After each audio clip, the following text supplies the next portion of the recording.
প্রায় ৯০ বছর বয়স্ক আমাদের প্রাইমারি স্কুল নিয়ে সম্পূর্ণ ভিডিও থাকবে, পাশে থাকবেন।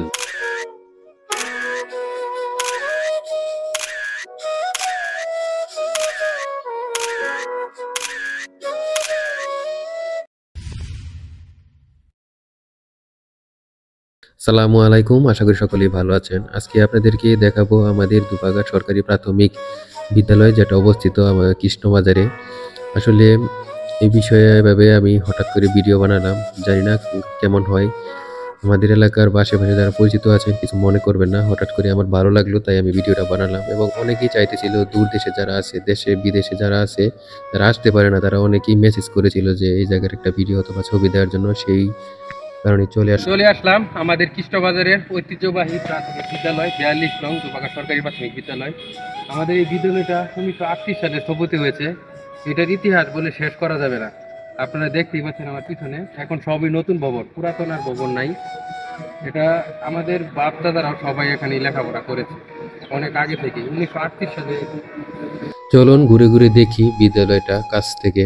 আসলে এটা সম্পূর্ণ নতুন বিল্ডিং হয়ে গেছে। এখানে আগে যখন পুরাতনটা ছিল, এখানে আসার পর যারা আসলে আগে এখানে লেখাপড়া করেছে পুরাতন বিল্ডিং এ, তারা এখানে আসলে স্মৃতিচারণ করে। এই জায়গাটায় আগে বাগান ছিল, ফুলের বাগান ছিল, ছোটবেলায় দেখতাম এখানে আসিল। আর এখানে একটা সেগুন গাছ ছিল, সেটাও আছে। আর এই নতুন বিল্ডিং করার পরে এর সামনে এই বাগানটা করা হয়েছে। তারপরে অনেক সুন্দর আগে থেকে। এখনকার বাচ্চাদের ভাগ্য ভালো যে এত সুন্দর একটা বিল্ডিং এবং বাগান, সবুজে সমারোহ। খুবই ভালো লাগলো। বিল্ডিংটা এত সুন্দর করে করা হয়েছে যে বিভিন্ন ধরনের রং বেরঙের ছবি আঁকা হয়েছে এবং অক্ষর, শব্দার্থ সবকিছু এখানে দেয়া আছে। বিভিন্ন কবি, বীরশ্রেষ্ঠদের নাম এখানে, নাম সাথে ছবি দেওয়া হয়েছে, যাতে আসলে সহজেই বাচ্চারা মুখস্থ করতে পারে, লেখাপড়া করতে পারে। এখন প্রায় ডিজিটাল ভাবে করা প্রায় প্রত্যেকটা প্রাইমারি স্কুলেই, আপনারা হয়তোবা জানেন। সেরকমই আমাদের এখানেও করা হয়েছে।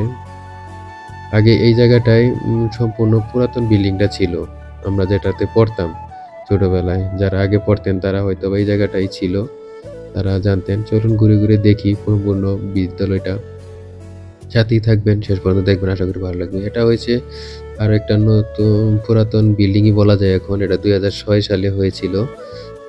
এখানেও এটাও সুন্দর করে কালারিং করা হয়েছে। সম্পূর্ণ বিদ্যালয়টা এরকম। মাঠ যদিও ছোট, এইদিকে বাথরুম আছে। আমরা ছিলাম যখন, তখন ওই বাথরুম ওদিকে ছিল।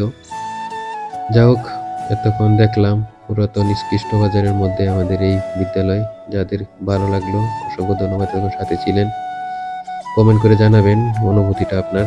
যদি ভালো হয় ভালো, খারাপ হলে খারাপ, ভুল হলে ভুল, যেটাই হোক আমার ভুল ধরিয়ে দিবেন, আমাকে শিখাবেন। ভালো থাকবেন। আল্লাহ।